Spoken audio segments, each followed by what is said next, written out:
Christelle.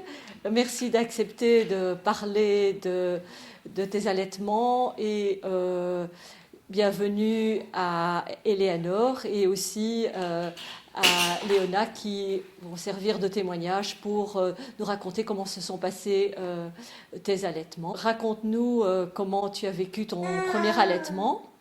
Alors la naissance de Lola s'est très bien passée. Donc ça, c'était vraiment un bel accouchement. Et donc j'avais décidé de l'allaiter. Donc je l'ai annoncé à la maternité durant l'accouchement. Et donc après la naissance de Lola, je suis retournée dans ma chambre. On a essayé de la mettre au sein. Donc c'est vrai que les premières fois, c'est pas facile. Enfin, parce que je ne savais pas du tout comment procéder. Donc j'avais quand même une infirmière qui est venue me montrer un petit peu comment positionner Lola. Et puis donc je suis restée plusieurs jours à la maternité. Enfin, Lola prenait bien du poids. Euh, la mise au sein avait l'air de bien fonctionner, donc j'ai pu rentrer à la maison. Tu m'as dit qu'après quelques jours, tu avais rencontré un problème d'allaitement. Tu peux m'en parler un peu plus? Mais les difficultés que j'ai rencontrées en rentrant à la maison, donc ça a été énormément de crevasses. Et donc j'ai su que c'était parce que le las se positionnait mal.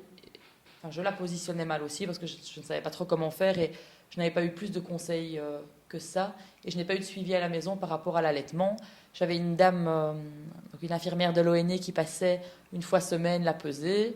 Lola grossissait suffisamment, donc on ne s'est pas inquiété de savoir si elle était bien mise ou pas. Donc j'ai eu ces crevasses qui étaient assez douloureuses. Et donc après 3 semaines, j'ai aussi attrapé une mycose, donc appelée le muguet.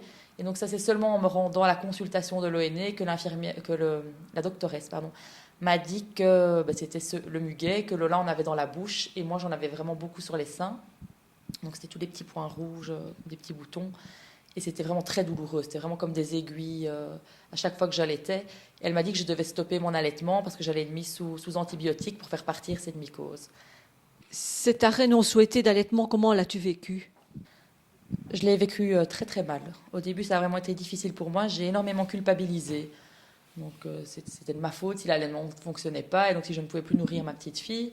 Donc les premières fois que j'ai dû lui donner le biberon, c'est vrai que j'étais en larmes de ne plus avoir ce contact avec ma fille, même si c'était douloureux parce que je ne savais pas bien comment gérer cet allaitement. C'était quand même un contact particulier. Et donc j'ai vraiment été déçue, triste, frustrée. Les premiers jours ont été difficiles à gérer. Et avec Eleanor, ça s'est passé de la même façon? Comment est-ce que tu as vécu le démarrage de l'allaitement? Avec Eleanor, donc ma seconde fille, non, ça ne s'est pas passé de la même manière. Donc je n'ai pas accouché dans le même hôpital.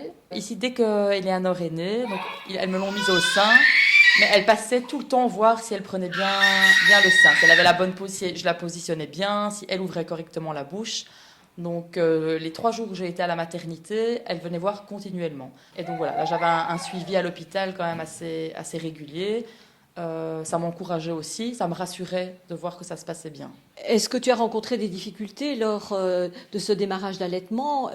Est-ce que tu as pu faire appel à des aides pour te donner des conseils pour continuer l'allaitement?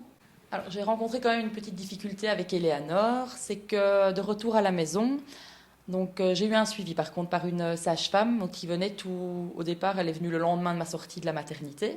Donc elle venait peser Eleanor et voir si l'allaitement se passait bien. C'était vraiment un suivi pour l'allaitement. Et donc on s'est rendu compte qu'Eleanor ne grossissait pas assez, enfin pas assez vite en tout cas par rapport à ce qui devrait être. Et donc elle m'a un peu angoissée avec l'allaitement. Elle a dit écoutez, l'allaitement ne se passe peut-être pas bien, donc on va encore continuer un jour, je repasserai demain, on verra si le poids a augmenté. Donc le poids avait vraiment pris, mais vraiment la limite de ce qui était correct. Donc elle a regardé comment j'allaitais. Donc elle a pesé Eleanor avant la tétée, elle m'a regardé allaiter pendant 10 minutes et elle l'a repesé après. Et donc Eleanor avait quand même bien pris. Donc elle m'a dit que c'était peut-être le démarrage qui était un petit peu difficile, qu'il ne fallait pas se décourager, qu'on allait continuer. Et donc après 2 jours, elle est revenue. J'avais quand même un suivi assez régulier par rapport à ça. Par contre, après une semaine de retour à la maison, j'ai commencé à avoir des petits chatouillements sur le mamelon. Et donc je me suis dit, ah, mais c'est de nouveau la mycose qui recommence, parce que je m'en rappelais par rapport à Lola. Et donc là, j'en ai parlé à ma belle-mère, qui est médecin, et qui m'a conseillé d'appeler une conseillère en lactation, enfin une connaissance qu'elle avait. Donc j'ai appelé cette dame, et qui m'a tout de suite rassurée, qui m'a vraiment donné des conseils donc, par rapport à mon souci de mycose. Donc il m'a donné comme conseil de mettre des compresses de bicarbonate et de continuer en tout cas. et que si Eleanor ne buvait pas assez, il fallait vraiment que je continue pendant la tétée à bien presser le sein pour que le lait vienne plus facilement et pour aider Eleanor à boire. Et donc ces deux petits conseils, donc le fait de presser, de mettre les compresses, etc., ben, ça a fait que l'allaitement a pu continuer aussi parce que la mycose est partie et puis ben, comment l'allaitement s'est mis en place. Et donc ici, Eleanor a 8 mois et je l'allaite toujours. Donc ça fonctionne vraiment très bien. Et je ne me suis pas découragée. Donc ça, c'est vraiment... j'ai été soutenue. Donc ça, c'était vraiment agréable. L'aide que tu as reçue, l'accompagnement, une réponse rapide à ton problème ont été déterminants pour toi pour la suite de ton allaitement et la continuité de celui-ci? Oui, tout à fait. Le fait d'avoir les conseils d'une conseillère en lactation, ça a été la solution en tout cas à mon problème. Ça m'a encouragée à continuer à ne pas baisser les bras, parce que je voulais vraiment allaiter mon bébé et que ça fonctionne plus longtemps que pour Lola en tout cas. Et donc ces conseils ont été très judicieux. Enfin, je les ai suivis à la lettre, je ne me suis pas découragée, j'ai continué, et donc ça a vraiment bien fonctionné. Et aussi, donc j'avais eu des conseils de la conseillère en lactation donc au début de l'allaitement.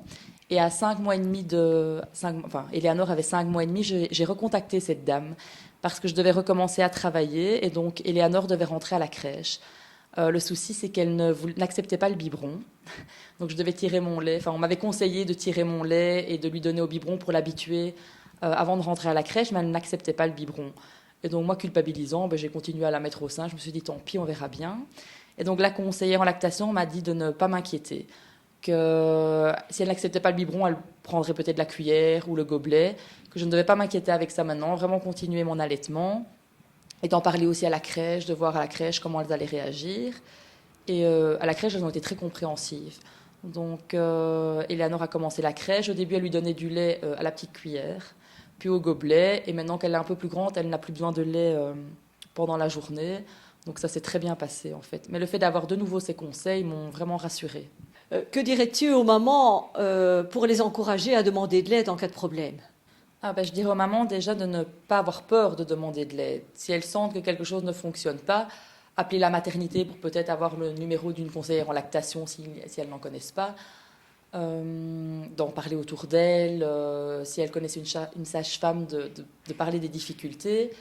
De demander conseil à des amis, vraiment de ne pas avoir peur d'en parler autour de soi, de ne pas se décourager, parce que c'est vrai qu'il faut s'investir dans l'allaitement, mais en même temps, c'est tellement agréable et il faut vraiment s'investir et ne pas avoir peur, c'est vraiment ça. Dès qu'on a la moindre question, trouver une réponse, que ce soit auprès de n'importe qui.